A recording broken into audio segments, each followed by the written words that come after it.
بسم الله الرحمن الرحيم وأوحى ربك إلى النحل أن اتخذي من الجبال بيوتا ومن الشجر ومما يعرشون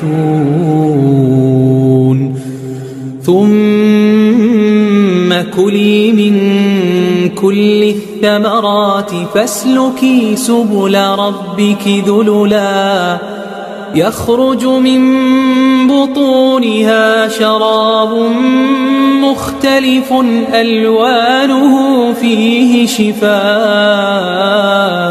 للناس إن في ذلك لآية لقوم يتفكرون. Kata Nabi SAW, seorang mukmin itu seperti lebah. Kalau dia makan, dia hanya makan yang baik saja. Lebah itu maunya yang manis dan diambil dari sari bunga. Walaupun ada lebah-lebah sekarang yang sudah mulai diberikan hal-hal selain daripada ini. Seperti misalnya ada orang-orang yang curang. Kadang-kadang saya dapat informasi dari salah satu kerabat kami yang kebetulan juga memang dagang madu ini. Jadi karung ditaruh gula, kemudian dibasahin dengan air sehingga lebahnya ke situ. Ini berbahaya madunya nanti, karena manisnya itu hasilnya pun dari gula, dan ini berbahaya bagi orang yang penyakit gula. Karena sebenarnya madu dalam sabda Nabi SAW, kesembuhan ada di 3 hal. Ya, diminum madu, kemudian sayapan pisau bekam dan juga kayu. Sudah pernah saya jelaskan, kayu menggunakan besi panas. Tapi akhirnya berubah, gitu kan? Berubah karena dia salah. Dia memberikan makanan lebahnya bukan seperti yang alami. Pada umumnya lebah, kalau yang normal di hutan, di burung pasir, itu semuanya dia kalau makan hanya yang bagus saja. Dan dalam kelompok lebah itu ada yang bertugas, mereka bekerja tim yang sangat bagus.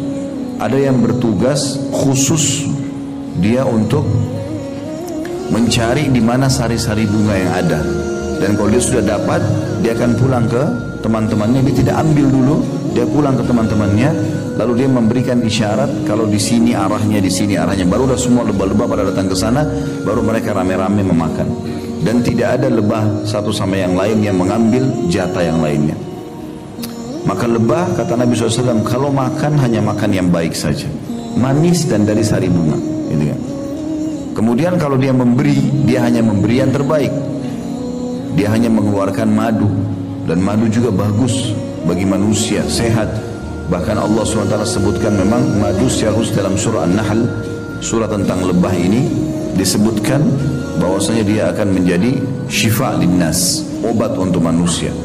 Kalau di Timur Tengah teman-teman, madu itu dijadikan sebagai obat untuk semua penyakit. Mereka betul-betul yakin dengan sabda Nabi SAW. Ya. Jadi bukan hanya sekedar untuk stamina, tapi sakit apapun. Seseorang teman yang saya kenal dari Syria mengatakan pernah ada orang kena, dia tabrakan, batok kepalanya pecah. Dan datang ke dokter, dokter mengatakan sudah tidak bisa buat apa-apa. Maka kerabatnya waktu pulang, ada satu yang memang sangat yakin dengan sabda Nabi SAW ini, mengambil madu kemudian meletakkan di antara belahan kepala itu. Subhanallah, dalam hitungan jam batuk kepalanya bersatu lagi. Tapi kadang-kadang orang tidak memikirkan masalah itu karena kurang keyakinan. Nabi SAW kembali ke bahasan kita tadi mengatakan orang mukmin seperti lebah. Dia kalau makan yang bagus saja, dia kalau memberi juga yang bagus, dan dia kalau hinggap di sebuah tempat tidak merusaknya. Kadang-kadang sarang lebah teman-teman, walaupun dia bergantung di ranting atau pohon yang kering, itu tidak jatuh, tidak merusak. Walaupun dia bergantung ya, di atas tebing, tidak jatuh. Padahal sebenarnya bisa jatuh karena beratnya, banyak madunya, gitu ya. Tapi subhanallah, kuasa Allah, Allah kasih begitu.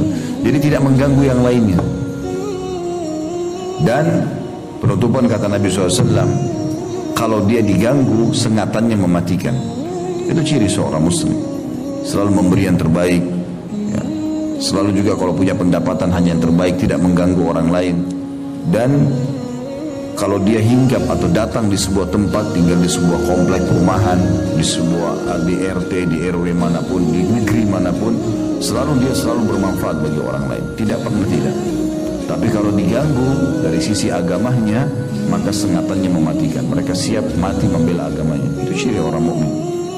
Oleh karena itu teman-teman, tidak boleh sama sekali kita masukkan di kamus hidup kita mengganggu orang lain. Hasad dengan orang lain, iri, tidak boleh. Apa yang Allah berikan kepada kita, kita syukuri dan kita nikmati. مشاعر أخفيها قد أشرقت الشمس عليها عن خطط لم